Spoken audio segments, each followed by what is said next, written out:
So you were saying, tell me, how did this 3 weeks go for you? How are you feeling and how are you feeling now? I'm feeling much, much better. I feel like that you've given me some tools that's going to help me to just take it to the top. Um, just really appreciate it. I mean, you just have a heart for helping and you really, really listen. That's a big deal. You know, Mm, you're not just you're not being a coach that's just going to be like, this is how you do it, this is how you do it, this is how you do it. You listen to what's going on, and then you help to navigate on what you can do to make it better.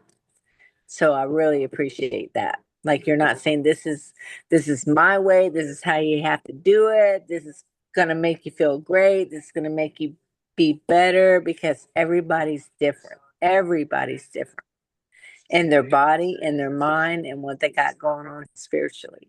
So hmm. thank you for listening and then helping me to navigate in what I'm saying. When you're asking me, how do you feel? Or how is this? How is that? You're asking the questions because you want to know about what's going on with me individually, not just like a cookie cutter protocol, I guess. That, Like, build cookie cutter houses. You're not giving cookie cutter protocols. You're listening to help. And I appreciate it. yeah, absolutely. Well, thank you for that feedback. But what are you with? I know that you learned some tools. What is one feeling, one emotion, or something that you are taking away, and something that you could share with others? Why would they come to coaching? Why would you recommend coaching?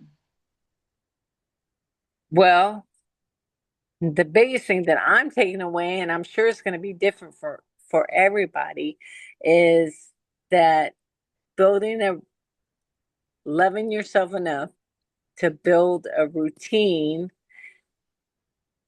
in your morning before you head out to face the world, basically.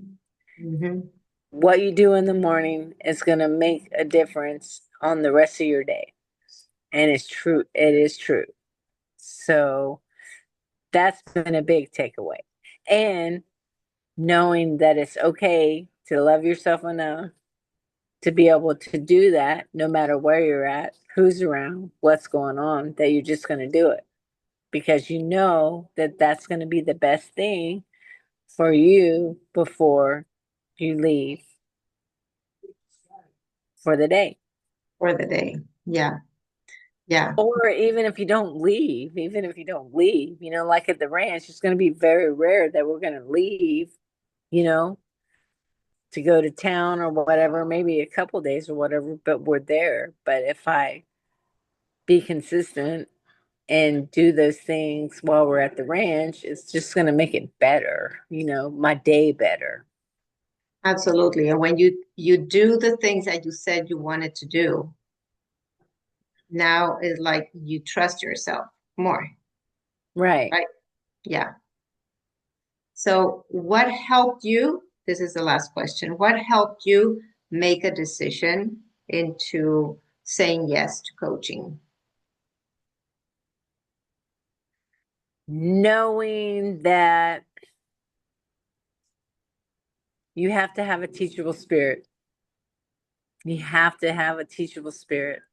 You can't, you might think that you can, well, for me, I have a lot of knowledge. I do have a lot of knowledge, but it wasn't like giving me consistency. It wasn't giving me balance. I was just on the hamster wheel, just running and running and running.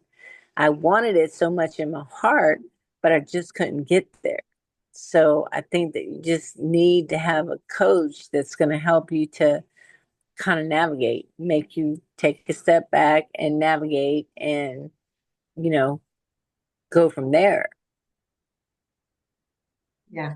It gives you a structure, right? Structure. You need somebody sometimes to tell you, hey, you need a little bit of structure or what have you. Everybody needs a coach. Yeah. I think everybody needs a coach. I think in a lifetime, it's good to have a coach. I've had so many, and we're always evolving, so we always need coach to stretch us to the next level, to the next thing that we want to achieve. Right. Thank, Yeah, that's true. thank you. This was You're beautiful. welcome. Well, I don't know. I hope you ain't showing my picture because I look